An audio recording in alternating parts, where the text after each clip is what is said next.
सतीचा कोणी सन्मान केला नाही महाराज, कोणी बोललं नाही. सतीला फार दुःख झालं.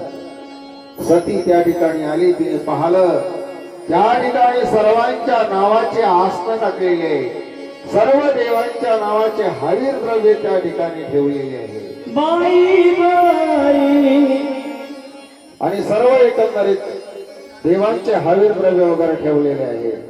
आणि अशा प्रकारे सुंदर प्रसंग ज्या वेळेला अशा प्रकारे माता सती आलेली आहे, पाहते सर्वांचे एकंदरीत त्या ठिकाणी हवीर द्रव्य ठेवलेले आहे, पण आपल्या पतीच्या नावाचे एक आसन नाही, त्याचप्रमाणे हवीर द्रव्य सुद्धा नाही. हे पाहून मात्र सतीला क्रोध आला. सती क्रोधाने पाहायला लागलेली आहे. त्यावेळेला असं वाटायला लागलं सर्व सृष्टीचा संहार करते की काय. सती तृप्त झालेली आहे. देवता गणांना मात्र ती अद्वा बोलायला एवढ्यावरती थांबली नाही. ती आपल्या पित्याला म्हणायला लागली, धिक्कार असो तुमचा, धिक्कार असो. तुम्हाला पिता बनण्याची सुद्धा मला लाज वाटते आहे. हा, माझ्या पतीने तुमचा कधी अपमान केला नाही, पण तुम्ही मात्र माझ्या पती करता एक आसन पण ठेवलेलं नाही. त्यांच्या करता मात्र मान सन्मान तुमच्या इथे नाही. धिक्कार असो तुमचा, धिक्कार असो. यानंतर मात्र मी या देहाला ठेवणार नाही, असं म्हणून सतीने ज्या ठिकाणी यज्ञ चाललेला होता, राजा वसलेला आहे, त्याचप्रमाणे एकंदरीत ऋषीवर वेद मंत्राचं गर्जन करीत आहे, आहुत्या पडत होत्या. त्या ठिकाणी सतीने उडे घेतलेली आहे महाराज. सतीने उडे घेताच मात्र सती जळून भस्म झाली. आणि ज्यावेळेला सती जळून भस्म झाली, ही गोष्ट मात्र नारदांनी येऊन भगवान शंकरांना सांगितलेली आहे. शंकर भगवान आलेले महाराज. शंकर भगवंताचा क्रोध नावावर झालेला. कारण ज्यावेळेला नारदाच्या मुखातून कळलेलं आहे, त्यावेळेला शिवजीचा क्रोध नावावर झाला. शिवजींनी सुंदर प्रसंग, ज्यावेळेला शिवजींनी मात्र तृप्त होऊन आपली जटा एकंदरीत उपडलेली आहे. आणि जटा उपडल्यानंतर ती जटा जशी एकंदरीत आढळतात आहे, त्याच वेळेला त्या जटेचे दोन भाग झालेले आहे. एका भागातून वीरभद्र प्रकट झाले आहे, दुसऱ्या भागातून मात्र महाकाली प्रकट झाली. बोलिये वीरभद्र महाराज की जय.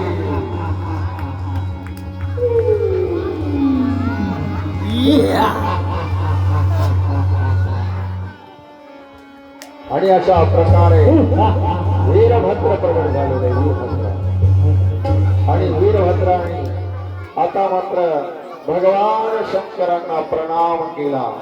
आणि प्रणाम करून म्हणायला लागले की प्रभो, मला काय नाही, लाईट लावून द्या.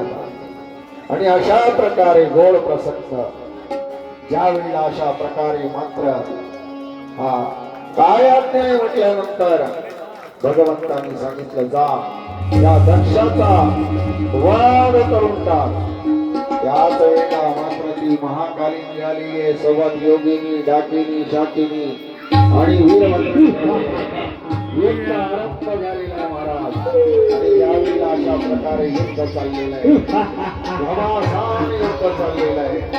पाहता पाहता सुंदर प्रसंग त्या वीरभद्र राजाला एकंदरीत खाली पाडलेला आहे. आणि त्याची शिरधराच्या विलग केले. विलग करताच मात्र हा कार पसरला. पुढे सर्व देवता गणांनी भगवंताची मात्र स्तुती केलेली आहे. शिवशंकर प्रसन्न झाले, कारण करुणावतार आहे तो.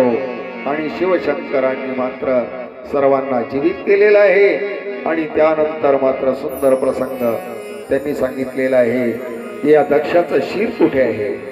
तर मात्र दक्षाचं शिर आम्ही आहुती दिलेली आहे त्याची. हे जेव्हा ऐकलं, त्याच वेळेला मात्र भगवान शंकर म्हणतात की जा त्या यज्ञ पशुचं मस्तक घेऊन या. त्याच वेळेला मात्र यज्ञ पशुचं मस्तक टाकलेलं आहे आणि ते दक्षाच्या घरावर बसवलेलं आहे. अजाचं मस्तक बसवलेलं आहे. त्यावेळेला तो जीवित झाला. त्यावेळेला त्यांनी भगवान शंकराला समोर पाहिलं. पश्चाताप होऊन त्यांनी भगवंताची दिव्य स्तुती केलेली आहे. दिव्य स्तुती केलेली आहे. अशा प्रकारे मात्र सतीने आपल्या देहाचा त्याग केला. पुढे तीच सती हिमालयाच्या इथे पार्वती रूपाने जन्म घेते आहे. त्या पार्वतीची कथा, पार्वतीच्या विवाहाची कथा उद्याच्या प्रवचनामध्ये पाहूया. झालेली आताची सेवा भगवत चरणाला समर्पित करून थोडं शिवनाम संकीर्तन करू. श्रावण महिन्यात हे श्रावण महिन्यात जप कपाल बैठला, जप कपाल बैठला, हे कपाल बैठला, नमन मदंबर वाजवला, हे कपाल बैठला, नमन मदंबर वाजवला, हे श्रावण महिन्यात शंकर कपाल बैठला, श्रावण महिन्यात जप कपाल बैठला, कपाल बैठला, नमन मदंबर वाजवला, कपाल बैठला, नमन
मदंबर वाजवला.